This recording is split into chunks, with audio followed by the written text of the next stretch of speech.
Kelso, I'm looking at the playoff picture right now, and I have a hot take. I want to run this by you. But I think that any combination of teams can meet the 49ers in the NFC divisional round. I think that that conference is wide open, and all of the matchups, I think, are very winnable by each and every team. What are your thoughts on that? So when you say get to the divisional round, you're saying that there's a chance a 7 could beat a 2, a 6 could beat a 3, a 5 could beat a 4, any Absolutely. combination. Absolutely. Any combination, including the NFC South actually winning their home game in the first round. That's what I'm saying. Yes. I would not go as far as to say that the Green Bay Packers or Seattle Seahawks will beat the Dallas Cowboys. I feel pretty good that the NFC playoff picture is San Francisco 1, Dallas 2, everybody else kind of mixed together and matchup dependent. But I definitely agree with you with the NFC South team, likely the Tampa Bay Buccaneers beating the Philadelphia Eagles. I mean, the Eagles are probably going to be favored on the point spread in a road game at Tampa Bay. But for about 3 weeks there in December, Tampa Bay had the best offense in the NFL. And obviously they laid an egg against the Saints. And we know that an offense led by Baker Mayfield and led by Rashad White, who has been a very good running back this year, but is also playing behind a relatively healthy offensive line. It's not the offensive line Tom Brady had during the Super Bowl season, but a relatively healthy offensive line that can be stopped. And the Eagles defense is obviously not the team to do that. But yes, I agree with you wholeheartedly. And since it looks like the NFC playoffs are most likely going to be 5 Eagles versus 4 Bucks, 6 Rams versus 3 Lions. I mean, that game's a total coin toss as well. If you want to make the argument for Green Bay or Seattle going into Dallas and potentially beating Dallas, I could hear out the conversation there. That's the one that I think is a spicy take on your part. The idea that the 7 could beat the 2 in the NFC, especially given that 7 seeds since the NFL moved to the new playoff format are 0-6 against the 2 seeds. Okay, well, let's start off with the Tampa Bay Buccaneers versus the Philadelphia Eagles. Yes, if you are an Eagles fan, you are rooting for the Carolina Panthers this week to potentially knock out the Buccaneers and allow the Saints to get in, because the Saints, they're not great on offense. They're discombobulated. Dennis Allen, he seems to be on his last leg. So you want to face the Saints, because the Buccaneers, as you mentioned, they have playmakers that can be problematic to that soft 29th ranked in scoring defense Philadelphia team, because they are just getting cooked by everyone, including the Arizona Cardinals this past week. So yeah, Philadelphia, they don't want to see the Bucs. They don't want to see Mike Evans, Rashad White, Chris Godwin, Baker now that he's hot again. That's an offense they don't match up well against. And I know that they played earlier in the year, but that's a different Tampa Bay Buccaneers team than they faced early on. And that's a different Philadelphia team than the Bucs face early on. They are in two different directions. We know what's going on with Desai, their defensive coordinator, getting demoted. Enter Matt Patricia. There's a lot of problems going on with Philadelphia right now. But the 2-7, as you mentioned, that is where we do have a little bit of a disagreement. You are more firm on the Cowboys being able to advance in that game. I'm not, because like the Cowboys, I don't know. There's just a little bit of doubt. There's that cloud of doubt as far as their ability to beat other competitive teams. And when I look at that 17 matchup, so you mentioned again, it could be Seattle, it could be Green Bay. Seattle, we saw that matchup a few weeks ago, and it was a slugfest, a shootout. It took everything that the Cowboys could muster on offense. It took a MVP level performance by Dak on Thursday night to get them that win, because Geno was just going up and down the field with them. In fact, the fact they like took the ball out of his hands later in that game and stopped throwing to DK Metcalf might have been Seattle's ultimate undoing in that one, because DK was having the game of games. Deron Bland, the cornerback, was just getting roasted, just cooked alive in that one. Like barbecue chicken, that was Deron Bland against DK Metcalf. So Seattle, I think they can beat the Cowboys. They showed they could beat the Cowboys based on how close that game was. The Packers, now I didn't expect to talk about the Packers this way, but as we kind of go towards the tail end of the season and look at this Packers team, they beat the heck out of the Detroit Lions a few weeks ago. Let's not forget about that on Thanksgiving Day, right? Jordan Love just went crazy in that game. Jordan Love is really peaking at the right time. In fact, he is third in the league in passing touchdowns this year. And Jordan Love, is it crazy to say that the Packers might have actually found their guy after all? Because I really like what I'm starting to see out of him.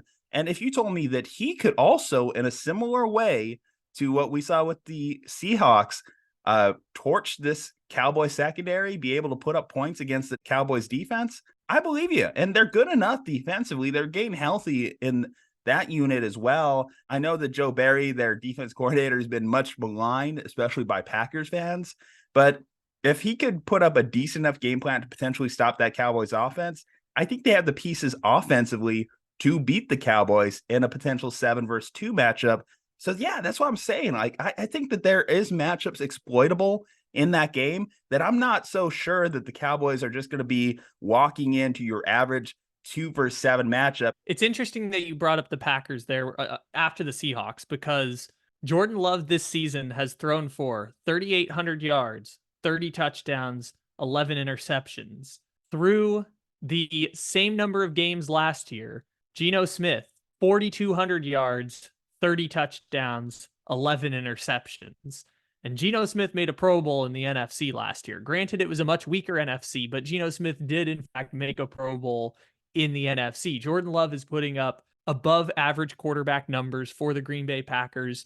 I said the Packers were the most 7-10 team that we could envision this season. Like, they were just giving off total 7-10 energy, and they've outperformed my expectations. Granted, they're like 3-0 in primetime games, but other than that, they have been absolutely remarkable when it comes to getting this ship turned around with the quarterback and that offense. And Jordan Love deserves another season. I'm not sure if I'm signing up for a 4-year, $40 million contract for Jordan Love, but Jordan Love has earned another season as the Green Bay Packers starting quarterback. Absolutely. Yeah, I mean, I look at these wide receivers, so, Jaden Reed, Christian Watson didn't even play last week against Minnesota, and Minnesota's defense actually turned it around this year. So putting up points against Minnesota's defense is actually not something to downplay.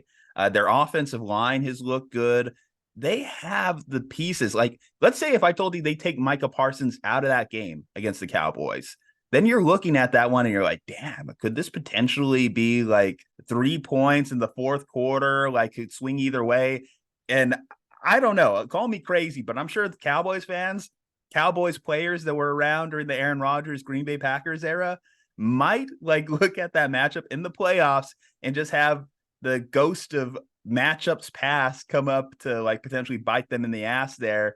And, if you told me in a game managing situation, Mike McCarthy does something stupid in a close game in the playoffs, I would say that that's not just a possible outcome, it's almost a likely one based off the last 2 matchups against the 49ers. So yeah, I don't know, that game has gotten a lot more interesting as time has went on. Now, the matchup we haven't really talked about here is the Rams versus Lions. Also, too, I should say, because the Rams could, in theory, slide to the 7th seed. I think the Rams team that lost to the Cowboys earlier this year is not the same Rams team that would be playing them in the playoffs if they drop to the 7th seed. The Rams also could give the Lions fit, so the Lions are not a lock to move on to the next round. And we know the storyline there, of course, if it is Lions versus Rams, is Matthew Stafford returning to Detroit for the first ever Lions home game. Again, people put it out there on Twitter, but the NFL script writers are cooking. So yeah, I mean, Lions versus Rams, that seems like the likely matchup right now, based off the Niners sitting all their players. The Rams are probably going to win week 18. What do you think of that matchup? So for the Rams and Lions, I think it's interesting because the Rams defense has been a total mirage this season. Like, they go from having these great defensive games to looking like they can't defend anyone. They're ranked like 20th in team defense this year. And so I don't know what to make of the Rams going up against the Lions. Like, the formula for beating the Lions is to get pressure on the quarterback, because Jared Goff ends up making the mistakes that end up costing him the game. Because other than that, the Lions offense is incredibly efficient and incredibly good at moving up and down the field. I mean, we saw that in part against Chicago a few weeks ago. And then in the Dallas game, I mean, Jared Goff had one of his worst performances of the season, despite the fact that Micah Parsons was essentially taken out of that game. Granted, the reason Micah Parsons was taken out of that game is because the Lions have not just the best PFF graded offensive lineman in the NFL, the best PFF graded offensive lineman who happens to play right tackle for their team in Penei Sewell. And so that's the side of the field that Micah Parsons was rushing on, and Penei Sewell is just an absolute freak on the right side of the offensive line. Turned out they might have ended up making the right pick of Penei Sewell, despite the fact that Micah Parsons was on the board at the pick that the Lions took, Penei Sewell. It's Yeah. kind of crazy to think about that in hindsight. I mean, given their offense and given the Jared Goff is not known for his mobility, I think Penei Sewell was the right choice. You got to protect the statue that is Jared Goff in the pocket and allow him to pick people apart. But something you mentioned the Rams defense, but the Rams offense, they can be very hard to beat for this Lions team because the first off, Puka Nacua and Cooper Kupp could just pick you apart all day on the outside, and then Kyren Williams. What a phenomenal draft pick by the Rams this year. This guy is just a bully inside. He's like a bowling ball every time he goes in between the tackles. And I think that the Lions, they know this would have to turn into a shootout almost, because I think there's very little chance that they have in stopping the Rams offense. And unfortunately, that is like a problematic flaw for the Lions as they try and go through these playoffs. Even if they get past the Rams, just in general, that defense is just not a unit that will play well. And, the Rams, they obviously are run off a Kyle Shanahan based system. So a lot of play action. The Lions are the worst ranked team in the NFL against play action. So things are not looking well in that matchup for them. So since the Rams lost to Green Bay Packers on November 5th, and they fell to 3-5, they scored 3 points in that game. The offense looked broken. Cooper Kupp was just coming back from injury around that point. Since then, they scored after the bye week, because they went on bye and they were kind of getting everything together. They went 17 points in a win against the Seahawks, 37 points against the Cardinals, 36 points against Cleveland, the number 2 defense in the NFL, 31 points against the Ravens. They lost that game in overtime, but still scored 31 points, 28 against the Commanders, 30 against the Saints, 26 against the Giants. The Rams offense has been legitimately one of the best in the NFL, despite the fact that the rest of the league has decided that the important thing to do is to hold time of possession and to sit on the ball. And that's the best strategy, is to limit the number of plays because it creates less variable. The Rams are one of the 2 teams in the NFL that are above 500 this season that have been outgained in time of possession this year. The Rams are going counter to the trends of the NFL. And you can do that when you have 2 of the best wide receivers in the NFL, a offensive line that has gotten stronger from 2 years ago. That's the best I can say. Like, it's not ideal, but the offensive line has gotten stronger than it was after Andrew Whitworth retired and Joe Noteboom left. They finally got it together. And then, of course, Kyren Williams, who's probably going to be a first-round pick in fantasy football leagues next year, has finally filled the void of running backs that the Rams need. There is no question that this is a great offense that the Rams run. And it's almost like, oh, hey, Sean McVay, a Hall of Fame head coach by the age of 38, was going to eventually figure out that offense. And he did it with late round picks like Puka Nacua and Kyren Williams. Eventually, it took him 2 years. People were starting to question the genius. People like you were starting to question the genius on Sean McVay. And it took him 2 years to once again completely reinvent himself and reinvent the offense that they run. And the problem for the Lions, they have no second corner. Like, they have Cam Sutton, and he's been fine. He'll cover probably Puka Nacua or Cooper Kupp, or they'll rotate to double team, but they literally do not have a second corner. They benched their second corner after the Bears game. They benched their third corner after the game before. I forgot who they played before the Cowboys, but they benched him before the Cowboys game for their fourth cornerback, who is an undrafted rookie who got absolutely cooked by CeeDee Lamb against the Cowboys. So that's going to work out great for the Los Angeles Rams offense. And that doesn't mean they're going to win the game. Matthew Stafford still has to avoid doing the Matthew Stafford pick 6 thing that he does every now and again. But other than that, they absolutely should be able to put up 30 points on this Detroit Lions defense. And if they don't put up 30 points, it's because they're going to strategically try and hold the ball because they have a lead against Detroit. I think you're absolutely right about the plus side of the Rams offense going up against the Lions. So if you had to rank those 3 teams that are still in that mix, Seahawks, Rams, Packers, in terms of toughness of matchup, how would you put them?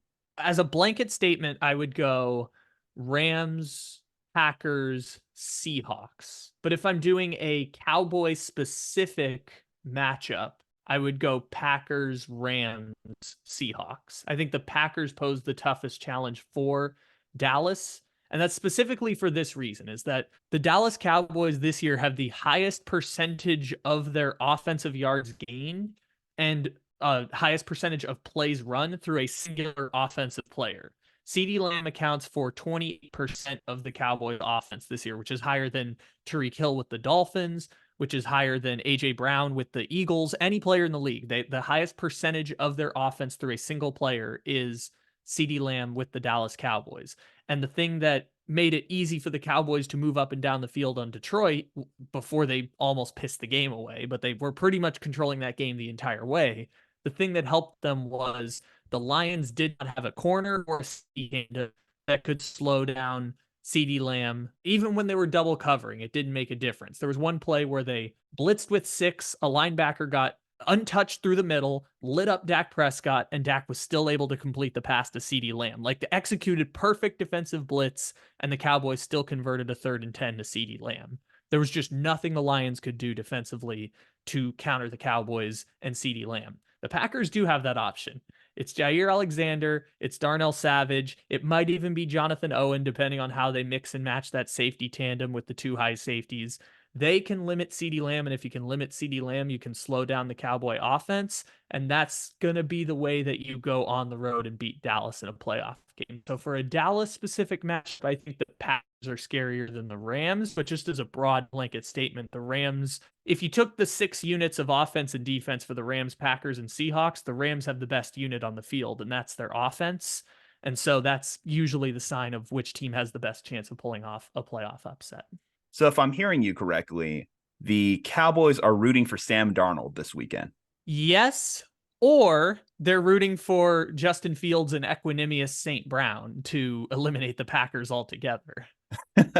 Yeah, I guess that's fair. But, I always downplay the Bears. But guys, what do you think in the comments section below? Do you think that the NFC Super Wildcard Weekend is a wide open picture? Will truly be our wildest wildcard weekend we've seen since the expansion. We'd like to hear your thoughts. Leave a like on the video, subscribe to the channel, follow us on all our social medias from Juju and Kyle. Stay safe, happy, and healthy. We'll see you next time.